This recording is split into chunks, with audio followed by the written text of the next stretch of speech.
Alright, I gotta read this new card, because apparently you guys have been yapping about this for a while, so this could be the new greatest thing ever made. Okay, that's a forbidden card. Forbidden Crown. Hold up. Forbidden Crown. The last forbidden card we got was absolutely insane and has left a legacy in Yu-Gi-Oh! Like many before it. Forbidden Droplet, one of the best cards ever printed. Is Forbidden Crown going to be on that level? Do you think you can fix her? I think I can fix her. Alright. Bust Protocol is the set name. We've got Kinjirareta Saikan. Forbidden Crown. Quick play spell card. You can only activate one card name with this card's name per turn. Neither player can activate monster effects in response to this card's activation. Already, this is looking insane. Apply these effects to one face-up monster on the field to the end of this turn. This card has 6 effects! This is insane! Well, okay, so if you roll a dice, one of them has to be good, surely.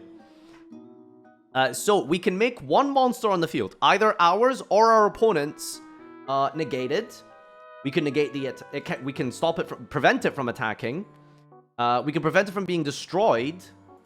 We can make it unaffected by other activated cards, activated effects except its own. Unaffected by other cards, activated effect. Okay, so this is Sky Striker Eagle Booster on crack. We can make it not be able to be tributed, and it can be used as material. Woo! That is broken. This is really good. I think this is just a staple. Right? This just goes in your deck now. Like, it is so versatile. It is so, you know, malleable in any sort of circumstance. Like, when is any of these effects ever going to be bad? Except when there's like an anti-spell on the field. Men's 13-in-1 shampoo ass card. Wait, hold on. It applies these effects to one. Applies all of these effects? Oh, wait, hold on. This is confusing. So you can make a guy. You can negate a guy. It can attack, can be destroyed. Unaffected by other activated effects. It can be tributed, can be used material. This is like that unknown monster. Just make something unknown. Like, so what context would you use this in? Is it even good? I mean, it just makes you stick an idiot on the field, I guess. It just freezes a monster, really. It protects from Nib? Well, how good is protecting from Nibiru if your guy, like, can't do anything? It can't attack. It's negated. It can't be used as material. Oof. I'm sure there'll be uses for this, but I just can't think of a practical situation where I'd want to do this. Until the end of the turn?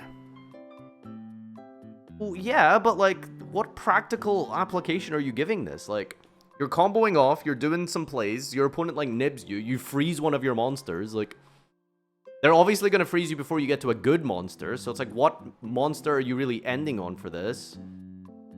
I feel like it's a little too fair. The fact that it negates is what is maybe an issue. I think if it didn't negate yourself, it could be very good because you could keep using your card. With the drawback that it's debarriered. But you can't...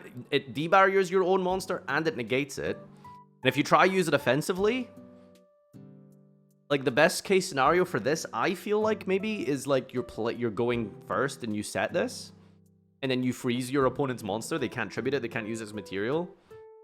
And it's negated. Like, maybe this is good. Like, I can't tell if this is better going first or second. This is a question mark card in my mind. I think it's really... I think it'll be insane in the right circumstances. I just can't think of a practical situation where it's, like, unbelievably good, you know?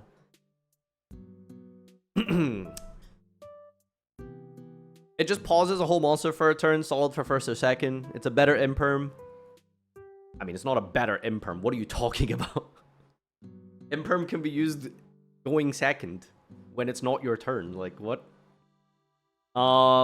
It can help Tenpai. What is it? How does it help Tenpai?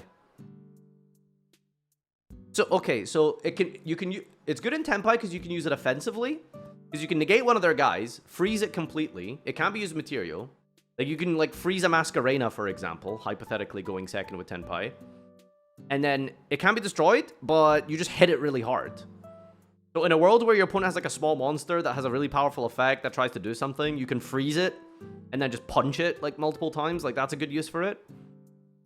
But at the same time, we're also discussing Tenpai. So, I mean, how good is the card really?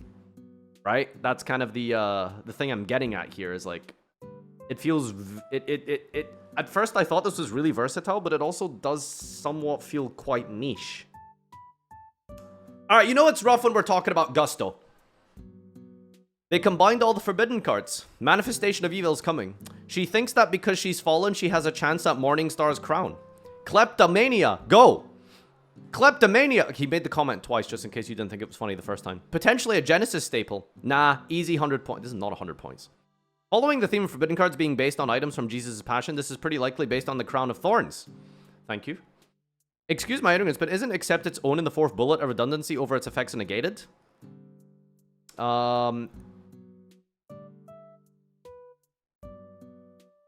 Unaffected by other activated effects except its own? Well, it depends, because I think some monsters can apply a condition to themselves, and then this removes it, because monsters that apply conditions or, like, stat boosts, for example, like, if you boost one of your own monsters, and then it resolves, and then later in the turn you use Crown, it removes the stat boost. I think.